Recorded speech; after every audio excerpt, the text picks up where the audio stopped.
करते हैं। Second is permanent incapacity. Permanent incapacity, आइए इसको भी स्टार्ट करते हैं। परमानेंट इनकैपेसिटी, एक तो जो भी वीडियोस ऑन नहीं किए अब कर लो भाई, हो गया टाइम पूरा। दूसरा, दर्शित अग्रवाल पढ़ना स्टार्ट कर, permanent incapacity. Permanent incapacity, when a partner has become in any way permanent incapable of performing his duties as partners, a suit may be filed before the court for dissolution of the firm. Such suit may be filed only by any other partner. The partner suffering from incapacity cannot sue for dissolution, subsection B of section 44. ठीक है sir, यहां पर next friend का कोई role नहीं है। ऊपर वाली इंसैनिटी में नेक्स्ट फ्रेंड का रोल इसलिए आ रहा था क्योंकि देखो है ना, इंसेन आदमी जो है वो अपना भला बुरा सोच नहीं पाएगा, तो उसका नेक्स्ट फ्रेंड तो उसके लिए फिक्र करेगा ना, तो इसलिए वहां पर नेक्स्ट फ्रेंड को बोला। यहां पर परमानेंट इनकैपेसिटी हो गई है, ये भी डोरमेंट पार्टनर नहीं, एक्टिव पार्टनर। दोनों पॉइंट्स एक्टिव पार्टनर के लिए ही हैं, इंसैनिटी भी और परमानेंट इनकैपेसिटी भी। क्यों? देखो, स्लीपिंग पार्टनर यदि इनकेपेबल हो गया है कोई फर्क नहीं पड़ता है, क्योंकि स्लीपिंग या डोरमेंट पार्टनर फर्म को थर्ड पार्टीज के सामने रिप्रेजेंट कर नहीं रहा है, वो फर्म के बिहाफ पे कोई काम कर नहीं रहा है, तो क्या उसके इनकेपेसिटेटेड हो जाने से फर्म को कोई काम करने में फर्क पड़ेगा क्या? नहीं सर, नहीं पड़ेगा। तो फिर वो डॉर्मेंट या स्लीपिंग पार्टनर की permanent incapacity is no basis for winding up of the firm, it is only for the active partner. Sir वो निशक्त हो गया है, वो हैंडीकैप्ड हो गया है, वो दिव्यांग हो गया है, वो उसकी मतलब कुछ प्रॉब्लम्स हो गई हैं, परमानेंटली इनकेपेबल हो गया है काम करने के लिए, तो फिर sir that will become a ground for winding up of the firm. So when a partner has become in any way permanently incapable of performing his duties as a partner, suit may be filed before the court for dissolution of the firm. Such suit may be filed only by any other partner, not by the next friend. ठीक है? The partner suffering from incapacity cannot sue for dissolution. वो नहीं कर सकता। Incapacity of a partner must be permanent. यदि temporary incapacity है जो कि इलाज वगैरह से ठीक हो जाएगी, तो क्या वो बेसिस बन सकता है डिसोल्यूशन का? नहीं सर, थोड़े टाइम में ठीक होके आ जाएगा। और पार्टनरशिप तो कैसा रिलेशनशिप है? आपसी विश्वास वाला रिलेशनशिप है, तो इतना तो विश्वास करो उस पे कि भाई वो ठीक होके आ जाएगा, परमानेंट तरीके की इनकेपेसिटी नहीं है उसकी, तो फिर ये बेसिस नहीं बनेगा फॉर्म को कोर्ट के थ्रू डिसॉल्व कराने का। ठीक है? So incapacity must be permanent. It may be physical और mental, it may be physical और mental. For instance, loss of eyes, hands, legs, hearing capacity, etc. अच्छा, ये पॉइंट मैं आपको ऑलरेडी बता चुका हूँ। Incapacity of a dormant partner can not be a ground for order of dissolution of the firm. जज शाह सबसे पहले वीडियो ऑन करेगा, फिर पूछेगा। जज शाह। हम्म। सर अगर कोई एक ऐसी बीमारी हो गई लाइक कैंसर, अगर वो बंदे को कैंसर हो गया एंड अभी लाइक उसका क्योर आया नहीं है, तो फिर वो भी इसमें ही आएगा क्या, इनकैपेसिटी में? देख, मेरी बात सुन। कैंसर कौन सी स्टेज का है इस बात पे डिपेंड करता है, या क्यूरेबल है या नहीं है। कैंसर बहुत जने ठीक होते हैं कैंसर से, ठीक है? जस्ट तूने एक हाँ पॉइंट ले लिया इसलिए मैं डिस्कस कर रहा हूँ। तो अच्छा, पेशेंट यदि फोर्थ और लास्ट स्टेज का है, इनक्योरेबल है, तब तो ये पॉइंट लागू हो जाएगा। यदि वो वापस रिवर्सिबल पोजीशन में है तो लागू नहीं होगा, सिंपल है। ठीक है? थोड़ा देख के वॉच करके जैसी सिचुएशन है उस तरफ आंसर चला जाएगा। और सर अगर कोई ऐसा थिंग हुआ, समझो कि उसको इनकैपेसिटी हुआ पर डॉक्टर्स भी श्योर नहीं है कि वो परमानेंट है कि टेम्पररी है, तो क्या? जब तक श्योर नहीं है कि परमानेंट इनकेपेसिटी है, तब तक आप कैसे डिसोल्यूशन की तरफ जा सकते हो? पर once वो we हो are सकता है permanent. once we are sure that this bimari is permanently now with the person, then only with the partner, then only we can go for the dissolution on this basis. जब हम sure ही नहीं है कि ये permanent है या फिर ये सही हो पाएगा या नहीं हो पाएगा, तो हम ये पॉइंट का कैसे इस्तेमाल करेंगे जश, है ना? सर ठीक है। और किसी को डाउट? ठीक है, ये डाउट वाला ऐसा कोई पॉइंट नहीं। काबरा जी, अब तो शक्ल दिखा दीजिए अपनी। श्रुति, मिदोष, ऋचा, सब जने ऑन करो भाई। एंसल, देवांश, बजाज जी, प्रिशा जी, चलो वीडियो ऑन करो। चलिए नेक्स्ट पॉइंट की तरफ चलते हैं, मिसकंडक्ट। अब यदि 2 मिनट में वीडियो ऑन नहीं हुए तो मैं आप सबको उठा उठा के एक एक को बाहर निकाल दूंगा क्लास के। चलो भाई, मिसकंडक्ट, दर्शित अग्रवाल पढ़ना स्टार्ट करो। मिसकंडक्ट। सर कोई बैकग्राउंड नॉइज आ रहा है आपको कि चलेगा? बिल्कुल आ रहा है, पर आप पढ़ सकते हैं। ठीक है। When a partner is guilty of conduct or misconduct which is likely to be affected prejudicially harmful the carrying on of the business regarding being had the nature of business, the court may dissolve the firm. Such suit may be filed by a partner other than the guilty partner. एक partner है, is guilty of wrong conduct और misconduct इस तरीके से, which is likely to affect prejudicially the carrying on of the business, यानी कि जो इस तरीके से धंधे को इफेक्ट करे कि वो हार्मफुल तरीके से, बिजनेस को इफेक्ट करे, वो बार बार अपना गलत कंडक्ट कर रहा है जिससे कि पार्टनरशिप बिजनेस इफेक्ट हो रहा है हार्मफुल तरीके से, regard being had to the nature of the business, जिस तरीके का बिजनेस है उसको ध्यान में रखते हुए उसका कंडक्ट यदि सही नहीं है तो। ठीक है, ये फालतू की लाइन है, इतना ज्यादा इस पे ध्यान मत देना। द कोर्ट में डिसॉल्व द फर्म। ठीक है, कोर्ट को लगेगा कि पार्टनर का कंडक्ट ऐसा है जो कि फर्म के बिजनेस को कैरी ऑन करने में हार्मफुल है, बार बार वो मिसकंडक्ट कर रहा है। ठीक है, सच सूट में be filed by a partner other than the guilty partner, जो गिल्टी पार्टनर है उसके अलावा बाकी जने फाइल कर सकते हैं। नहीं तो ये तो एक तरीका बन जाएगा फॉर्म को जबरदस्ती वाइंड अप कराने का कि खुद ही मिसकंडक्ट करेंगे, फिर खुद ही फाइल कर देंगे कोर्ट में कि देखो हमने मिसकंडक्ट किया इसलिए इस फॉर्म को वाइंड अप कर दो। ये तरीके बैड प्रैक्टिस बन जाएगी, इसलिए जिसने मिसकंडक्ट किया उसके अलावा बाकी के लोग पार्टनर फाइल कर सकते हैं ऑन दिस बेसिस। एग्जाम्पल क्या क्या है देखो मिसकंडक्ट के, देखो point number A B C पढ़। A. Guilty for breach of trust by a partner. Case SL versus Hayward 30B 158. इसको क्या बोलते हैं, साइटेशन बोलते हैं, ये आपको याद रखने की जरूरत नहीं है। एसएल वर्सेस हेवर्ड, मतलब इस केस में क्या हुआ था, solicitor interested with clients money used it for his personal purpose. Solicitor कौन होता है, जो या वकील का एक दूसरा नाम है, ठीक है, जो आपके बेसिस पे केस फाइट करता है। क्लाइंट ने उसको अपना कुछ पैसा दिया, किसी काम के लिए दिया था, उसने उसको अपने पर्सनल पर्पस के लिए यूज कर लिया। तो जो पार्टनरशिप फर्म थी, जो कि वकीलों की पार्टनरशिप फर्म थी, इस पार्टनर ने मिसकंडक्ट कर दिया यार। मिसकंडक्ट ऐसा किया कि सर फर्म को हार्मफुल है ये, तो इस बेसिस पे बाकी के पार्टनर्स फर्म को वाइंड अप कराने के लिए कोर्ट में अप्लाई कर सकते हैं। तो उस वकील ने जो पैसा, अपन तो वैसे भी पढ़ते हैं ना कि सर किसी भी पार्टनर को डायरेक्टली किसी थर्ड पार्टी से कोई पैसा मिला और उसने वो मिस अप्लाई कर दिया, या फिर फर्म में आया हुआ पैसा उसने मिस अप्लाई कर दिया, तो सर इस ये जो है ये गलत काम हो रहा है, इसके बेसिस पे पार्टनरशिप फॉर्म वाइंड अप कर सकती है। He can be made responsible, बाकी और पूरी फर्म इसके मिसकंडक्ट के लिए रेस्पॉन्सिबल होगी, ये तक अपन ने पढ़ा हुआ है। ठीक है, तो सर इसने मिसकंडक्ट किया है, मिस एप्लीकेशन ऑफ मनी किया है, ठीक है, तो उसने एक्चुअल में कर क्या रहा है, breach of trust bye a partner. सारे पार्टनर्स का आपस में विश्वास था, इसने ये विश्वास तोड़ दिया है, तो अब it is one due to his misconduct it can become a basis for winding up of the firm।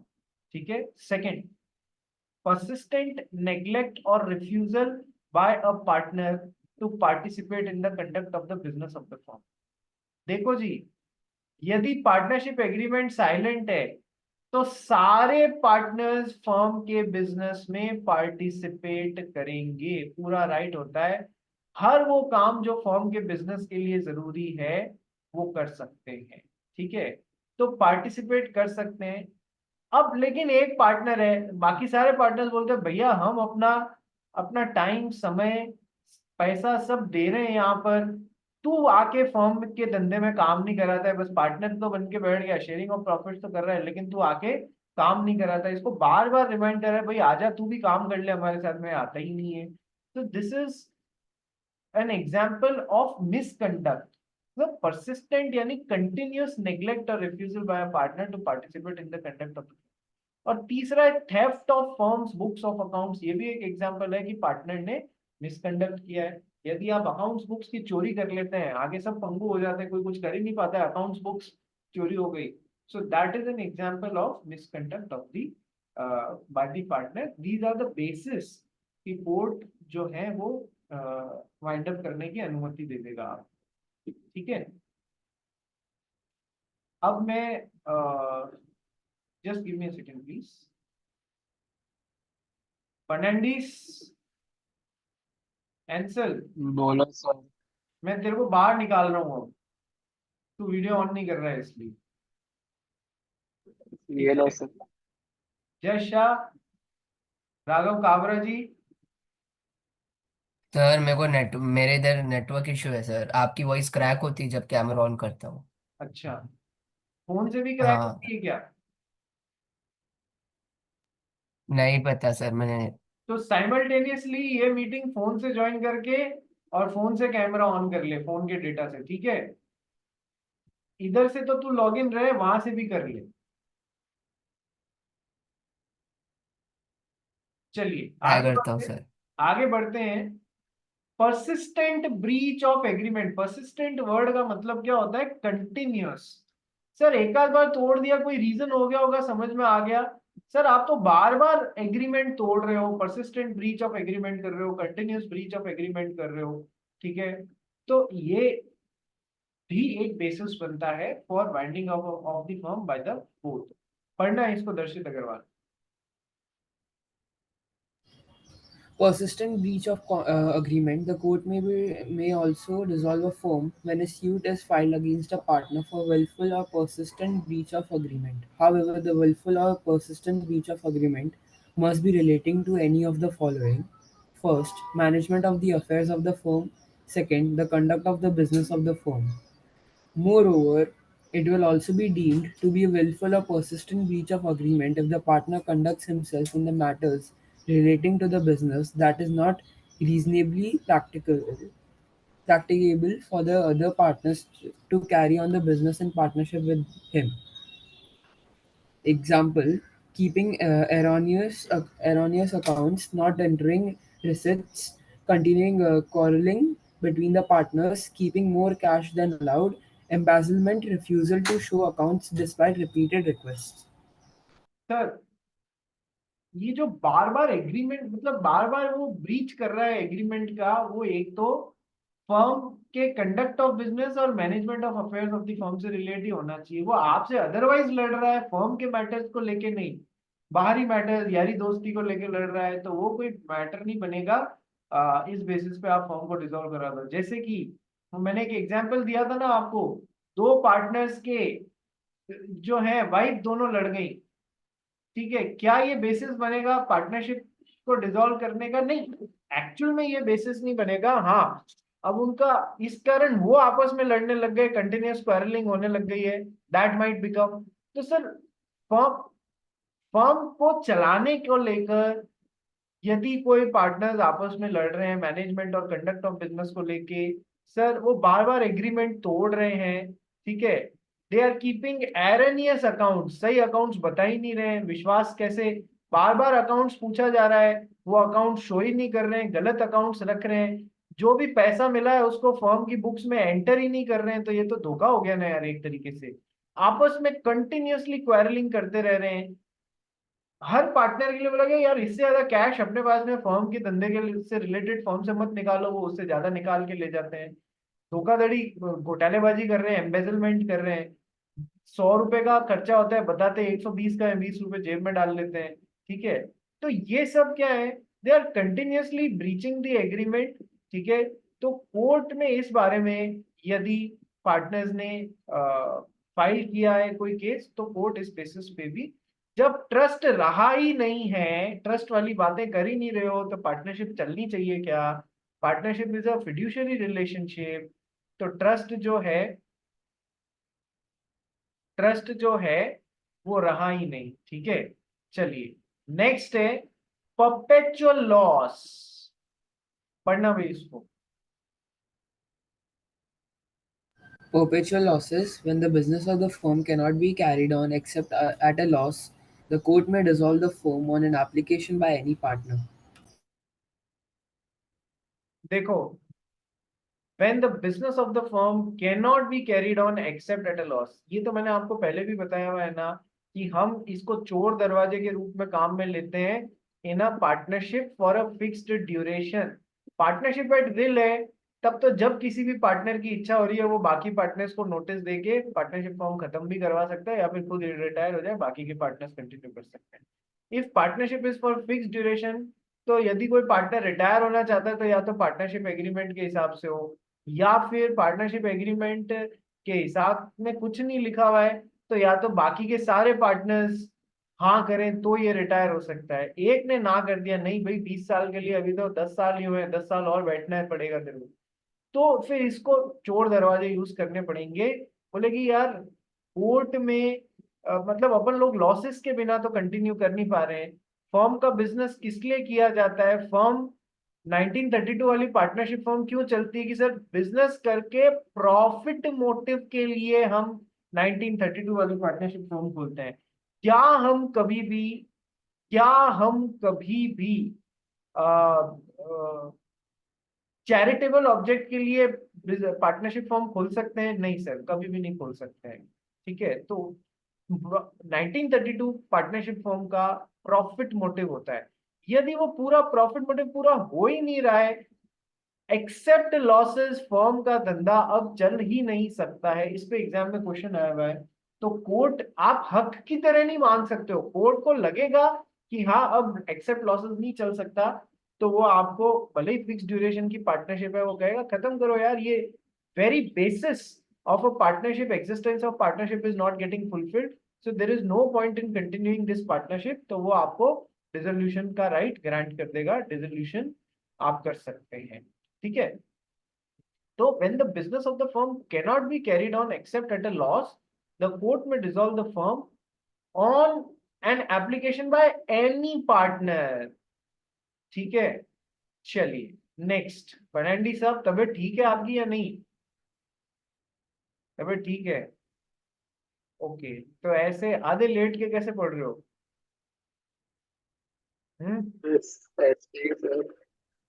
ऐसे ही? ठीक है, मैं भी लेटे लेटे पढ़ा दूंगा, एक टैबलेट ले लूंगा, पलंग पे लेट जाऊंगा और आपको लेटे लेटे ही पढ़ा दूंगा। मेरे को भी ऐसे देखोगे अब आप भविष्य में। नेक्स्ट, चलो पॉइंट नंबर 6 पढ़ो भाई। Any other just and equitable ground, following are the cases of just and equitable ground. क्या deadlock in management where the partners are not in talking terms between them, loss of substratum or layers, gambling by a partner on a stock exchange, तो any other just and equitable ground में ये 3-4 points cover हुए हैं क्या? एक बार पढ़ ले इसको दर्शित, फिर समझाता हूँ।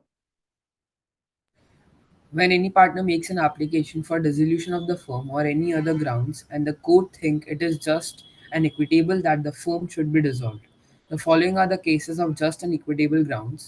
First, deadlock in management. B, when the partners are not in talking terms between them. C, loss of substratum layers. D, gambling by a partner on stock exchange. देखो, कोर्ट को कोई भी दूसरा ग्राउंड यदि वाजिब लगता है उस पार्टनरशिप को वाइंड अप करने के लिए, तो कोर्ट उस बेसिस पे वाइंड अप कर सकती है। Any other just and equitable ground. एक कोई डायलॉग है ना, कभी कभी सुना है आपने? शायद नवाजुद्दीन सिद्दीकी करके एक एक्टर है या फिर कोई दूसरा एक्टर है, कभी कभी लगता है जैसे अपुनीच भगवान है। तो मतलब एक तरीके से अनलिमिटेड पावर्स दे दिए कोर्ट को। Any other just and equitable ground court को लगता है, पर अपने को ऐसा लिख के मत आ जाना कोर्ट इज भगवान है। ठीक है, पता पड़ेगा आंसर लिख के आ गया, देखो पता पड़ेगा नहीं, एग्जामिनर कहेगा भगवान तो मैं हूं क्योंकि नंबर तेरे मेरे हाथ में है।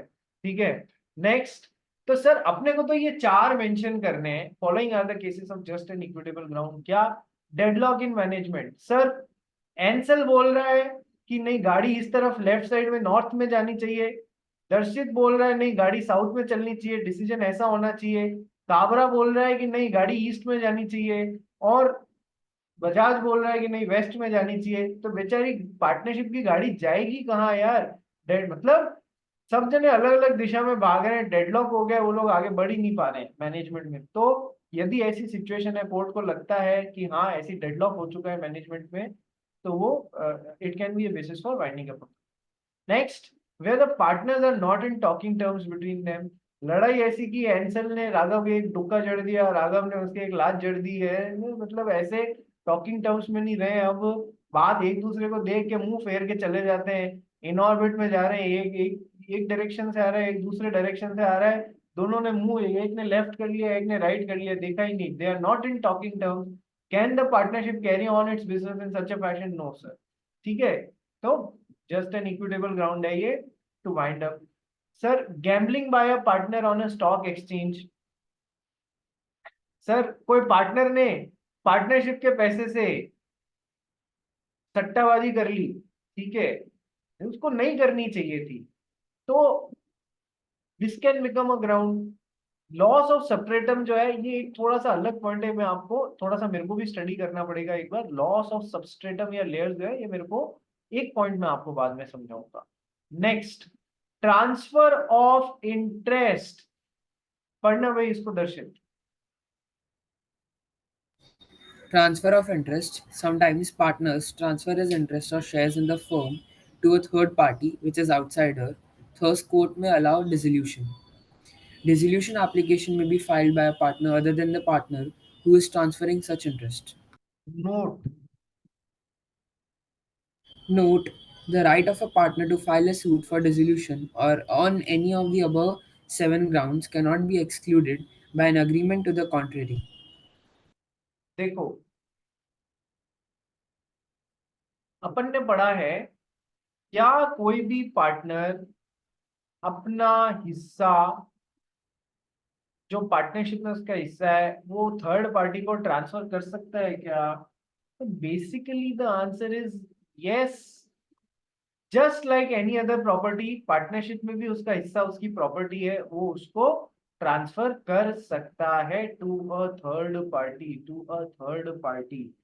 It is very much transferable. But इससे क्या होता है कि सर, इस एक्सटर्नल आदमी का वैसे तो कोई इंटरफेरेंस बिजनेस में हो नहीं सकता। अपन ने transferee of a partner interest के राइट्स पढ़े हुए हैं, ये बहुत ज्यादा इंटरफेयर कर नहीं सकता।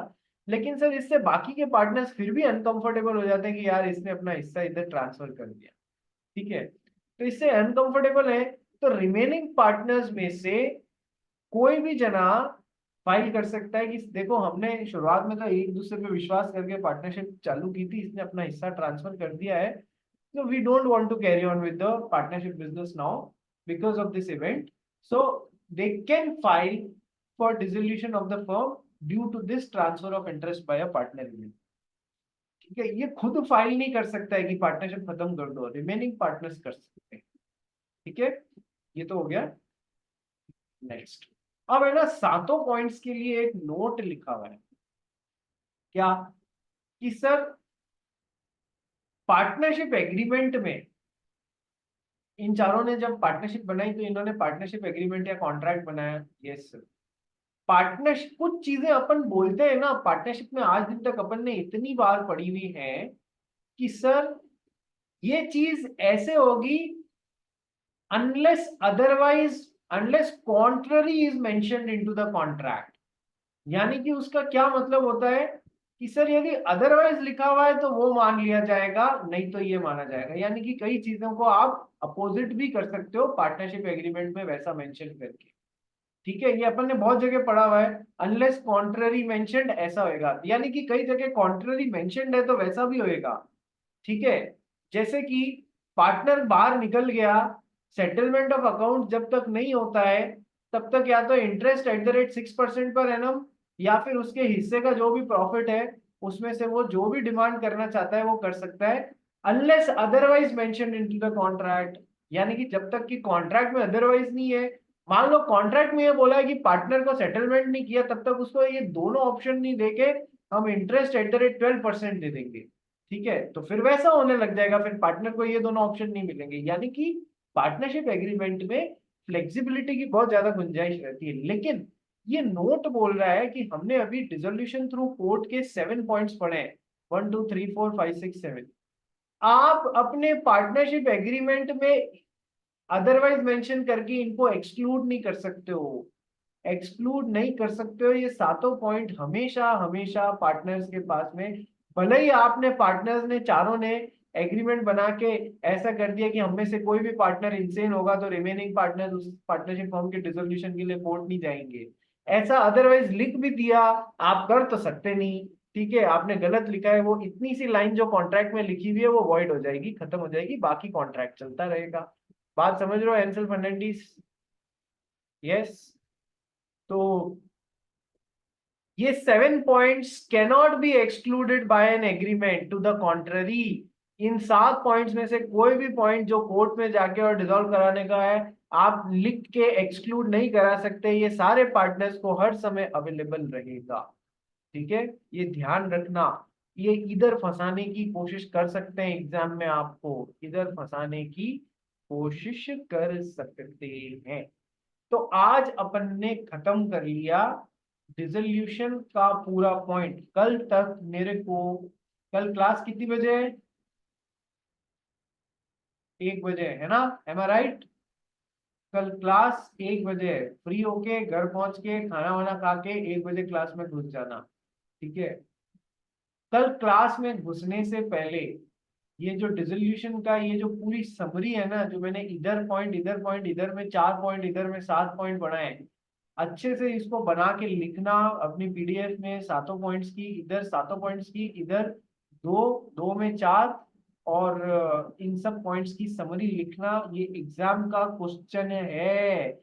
एग्जाम में ये इनमें से आज दिन तक कैसे पॉइंट्स आए? Explain any 4 points through which a partnership firm may get dissolved by order of the court. Explain any 6 points, explain any 4 points, क्योंकि पूरा पूछेंगे तो बहुत लंबा हो जाएगा, तो वो आज दिन तक ऐसे पूछते हैं explain any 4 points through which, आपको चॉइस मिल जाती है, आप अपनी मर्जी के कोई भी 4 इनमें से उठा के बोल सकते हो।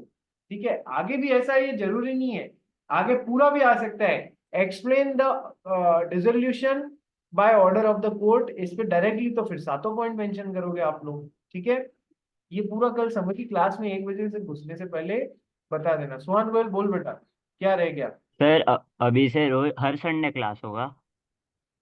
मेरी कोशिश ये रहेगी कि देखे ना, संडे को तो अपने को फ्लेक्सिबिलिटी मिल जाती है कि अपन दिन में क्लास रख लें, तो संडे को क्लास रख के, क्योंकि वीक में कई बार ऐसा होता है ना कि एक आध दिन कभी आप फ्री नहीं, कभी मैं फ्री नहीं, या नहीं बैठ पाता है, तो कोई वीक में एक दिन की छुट्टी होगी तो अपन कर लेंगे, उसकी बजाय संडे को ले लेंगे, तो रात को आप लोग फ्री रहोगे। बात समझ में आई? मतलब जस्ट स्वैप ओके करने की सर। कोशिश कर रहा हूँ। हो सकता है वो, हो सकता है नहीं हो, ऑल डिपेंड्स अपॉन अवेलेबिलिटी के ऊपर। चलिए, ये कोई इतना बड़ा सवाल नहीं था कि तू क्लास के बीच में पूछे यार। ठीक है, नेक्स्ट। अब आते हैं अपन डिसोल्यूशन ऑफ पार्टनरशिप, ये modes of dissolution of the firm, mode without the order of the court और with the order of the court, ये अपन ने पूरे कर लिए हैं। ठीक है, चलिए next, rights of the partners upon dissolution. अब अपने को ये टॉपिक चालू करना है, rights of the partners upon dissolution. दर्शित जी बोलिए, क्या हुआ? सर जो ये पॉइंट है guilty for breach of trust bye partner हाँ ऊपर, उसमें जो एसएल वर्सेस हेवर्ड दिया है, हाँ, उसका कुछ एक्सप्लेनेशन नहीं है ना केस का? नहीं नहीं नहीं, कोई जरूरत नहीं, ठीक है बस सर। नाम याद रख लेना कि ये पॉइंट है तो ये चिपकाना है। एक्सप्लेनेशन की बजाय वो मैंने बताया था ना, एसएल वर्सेस हेवर्ड, वो कहाँ चला गया? Guilty for breach of trust कहाँ चला गया? हाँ, इसमें ये है ना, सोलिसिटर ने को क्लाइंट ने पैसा दिया था, वो उसने पर्सनल पर्पस के लिए यूज ले लिया। एक लाइन में इसका एक्सप्लेनेशन दे देते, it is an example of a breach of trust by one of the partners. उस पर विश्वास किया था वो, उसने ब्रीच कर दिया, दैट्स इट। इससे ज्यादा काय को पढ़ने का। नेक्स्ट, आइए स्टार्ट करते हैं rights of a partners upon dissolution. तो सर करीब 5 राइट्स पढ़ने हैं, एक बार प्लीज सेम लिंक पे वापस रिज्वाइन कर लीजिए।